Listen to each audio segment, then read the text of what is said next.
Hey everyone, welcome to the first of many podcasts with your presenter Sam and I am Josh, and I'm looking forward to getting into this one, Sam. British food. I know it's a legacy, isn't it? And as you can see, we've got some very influential figures on the main image. But Bosh, that's all I've got to say. Very nice. All right, let's get into this. So let's go over some historical context first. So a traditional British meal, many would consider, is fish and chips, but it actually has European and Jewish origins. Um, it was like brought to the UK by Jews fleeing persecution in the 16th century. Um, it is less clear when the chips were added to the typical dish that we know and love today, but most do agree that an immigrant called Joseph Malin was the first to sell fish and chips in the 1860s. I do thank Joseph Malin, but Portugal, that is crazy. I thought we started it. Yeah, same. Honestly, I think it's just wild about how far back it goes. You know, the fish, and then also the fish and chips itself. 1860, like that is a long time. Yeah, I know, man. In recent history. And yeah, Yorkshire puddings, a very favourite British food. They're usually served with a roast dinner. They did used to be a starter. Now that is just gotten me like, wow, full circle here. I would be ordering a Yorkshire pudding for my starter all the time. I want to know how on earth they made it a starter. Yeah, what was it I want to know with? what it went with. Yeah, exactly. It's really like, all right. It's insane. Yeah. 80% of the people polled ranked the full English breakfast as one of their favourite British meals. Now, I can respect that. It is a very good British meal. An English breakfast, I feel like, is what everyone loves. Sunday morning, when you go downstairs, that English breakfast, it's the perfect end to a week. You've worked hard, and you go into sausage, beans, egg, everything. You just love it. That's another good thing about it, you know. You can have anything really in there. No, you might not like the beans, so you can have extra sausages for everyone, really. You can get some vegan sausages in there, you know. Get a bit of corn. You love it. Yeah.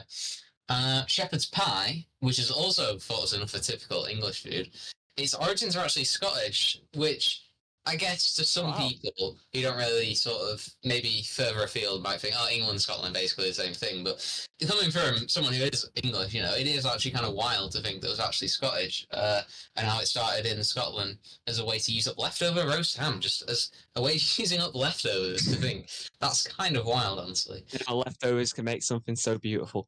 And the scraps were baked in pastry crust with gravy. And the dish evolved, which is quite nice. Mashed potato on top instead of pastry. I mean, that's quite interesting, honestly. I think the mashed potato is a good element. Scots, you know, I didn't know Scots could top haggis, but they did. And like how interchangeable it is. You could swap it with beef and it becomes a cottage pie. That's something really I find interesting. How you just swap around the meat and it's just a completely different dish. I mean, hey, the Scots know what they're doing. Yeah, they do. All right, the national dish. So this one is a bit mind-boggling to some people, but the national dish is actually chicken tikka masala in the UK. In Britain, in England, sorry. It was originally sort of by a Bangladesh migrant in Britain, of course, during the 1960s. He's credited with the dish. I think that's pretty incredible how it was a Bangladesh migrant who was in Britain who did it. I think that's really good. I mean, the chicken tikka masala, it's everyone in Britain, I feel like, loves this dish. I mean, you go to Weatherspoons, you get your tikka masala, job's done. But it's amazing that this got brought to Britain. So it'd be so much different if we didn't have curry. Yeah, very, very much. Do you want to take the lead? So, common misconceptions about British food. Many of you guys listening, we're thinking, there are no choices. Well, there's actually a range of food that is British. Steak and kidney pie. Obviously, like we mentioned earlier, a full English breakfast, but we had a lot to play in spices as well. And a lot of the seasonings are actually British. And a lot of other people think British food is boring. Absolutely not. And this is where I want to bring in street food, guys. We have Spudman, very big at the moment. I don't know if you yourself have seen him, Sam. Yeah, on TikTok. He's all the rave. Jacket potatoes. You know, a lot of people, what can you do with jacket potato? You can do loads with jacket potato. But there's other places as well. And I've looked at street foods finalists in 2023. we've got El Cabon, which serves tacos. A lot of people think that's just Mexico. We do it as well in Britain. Cafe 77, burgers, fries. You get it in America. You get it in Britain as well. And I've also got EJ Hugs. They do a lot of chicken wraps, a lot of chili wraps. And I think it just shows the big variety of food we have in Britain and the street food culture we have as well. And it's great for the country. And we're a lot more than Truly just is. roast dinners. It truly is, yeah. Really a lot more. Alright. But anyway, the finest British cuisine. Take it away, Sam. So, as some of you may have figured out, the top left image, that plate alone may spike something inside you. That is, yes, a Wetherspoons cooked breakfast. Everyone loves a lovely Wetherspoons cooked breakfast. And then, I'm of hungry course, just thinking about it. exactly. And it's like not even the morning. And then we have a nice tray of cakes next to it. Afternoon tea, you know, a lovely tradition. I don't We know love about it you, here. Josh. Do you keep up after? Do you still do afternoon tea a lot, or? Well, I do treat myself to a good cup of tea. Not had cakes in a while, but I mean, when you do get a chance to have afternoon tea, you ain't saying no. That's all I'm saying. Yeah, that's true. And then cottage pie next to that. Cottage. That I've not is had cottage pie for a while, actually, no, I haven't had cottage pie actually. To be fair, but it is uh, lovely. it is, yeah. And then fish and chips and the mushy peas. Oh, there's the only mushy. it's just truly great. Only one thing I would use to top that was a dish of tartar sauce. Truly, A bit of salt on the fish as well does the job for me. very nice. And as you can see on the next image, we have a little flag as well, which is it's perfect. Patriotic. Very all I'm- patriotic. All right, let's keep going. So, our personal opinions. So, I believe that British food, because I definitely think there's some historical influence there. It is very rich and 100%. diverse in range. You know, it's not like we've just been closed off in our own sort of mini culture and we've cultivated food like that. You know, we've had influence globally, which really helps it appeal to a larger audience. You can definitely see elements of cultural diffusion from many different cultures, which generally help make it an overall solid cuisine, in my opinion. I think it celebrates us, all the culture in the UK. It brings Yeah, everyone together. It's it like there's truly something does. for everyone. I mean, I've not had much of Chinese. I know people that aren't a fan, but we got Indian as well. There's everything in the UK, and I think British food is just a blend of culture and great taste. And my Truly roast is. dinners are very nice too. But anyway, let's move on to foreign experiences. Sam, what are your thoughts on foreign food whenever you've been away? Well, my thoughts. I'll admit I haven't been globally all over the world, but I have been to Europe and America.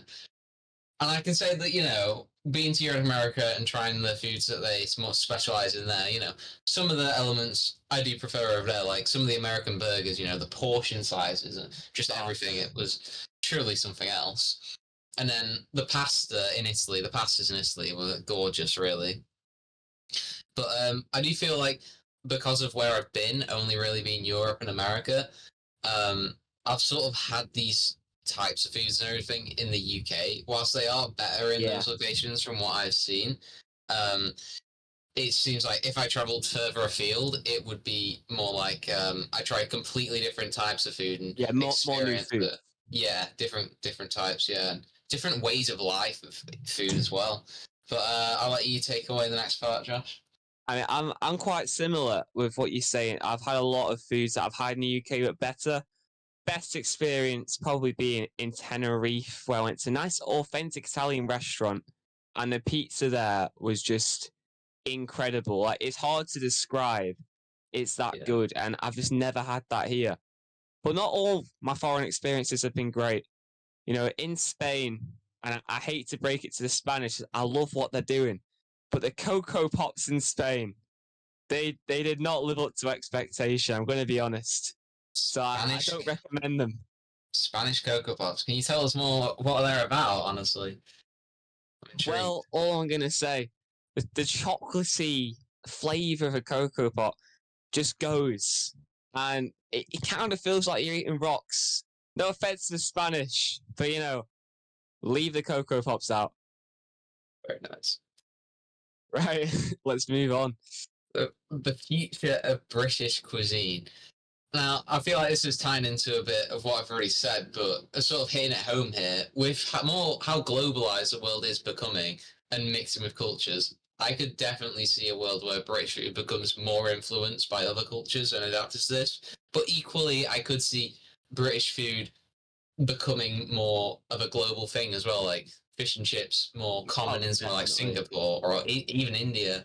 So, but I don't know about you, Josh, but I do still hope that some of the classics remain the same. You know, we got to keep some of it. You know, We truly, gotta always. I think we'll always keep an English breakfast. You know, it's this country loves it that much. I don't think that's going anytime soon.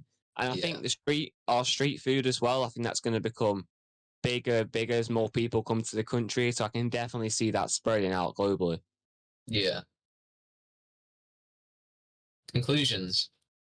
So, to conclude, as it says, I do think that British food is honestly, it's just solid. Like genuinely, I don't really think we I mean, can I couldn't agree more. define. We can't really define British food. It's more just sort of like food because of how All the much it's culture been and every influenced. Yeah, yeah, it's it's just it's something that's sort of more like it creates a community. Really, it makes the yeah, Britain just feel more like an inclusive community because they have all these like even if you go to cities, there's like pockets of areas which may specialize in maybe Indian food or Chinese food, you know, and it all together as one thing is truly something special, honestly, and it makes for a really nice variation and choice as well, which I can appreciate. exactly. A lot of people bond over food in the country, and you're right. There's so much range. There's just something for everyone. So I think rather than like the stigma of British food just being tea and cakes and fish and chips, people should try more, go out because there's so much that we have to offer food wise. It truly is. And yeah, thank you for watching, guys. This is just some of the lovely British people we've got on here, and We have to commend them. Bevo, we Becky do Jones, Ronnie Pickering, they're all doing great jobs. rate my takeaway. It's just truly an experience. Yeah, these are very Thank you influential guys. British foods. So yeah, thank you, Thanks for and listening. Have a good one. hopefully we'll do in the next one. Yeah, Thanks guys. See you peace, later. guys.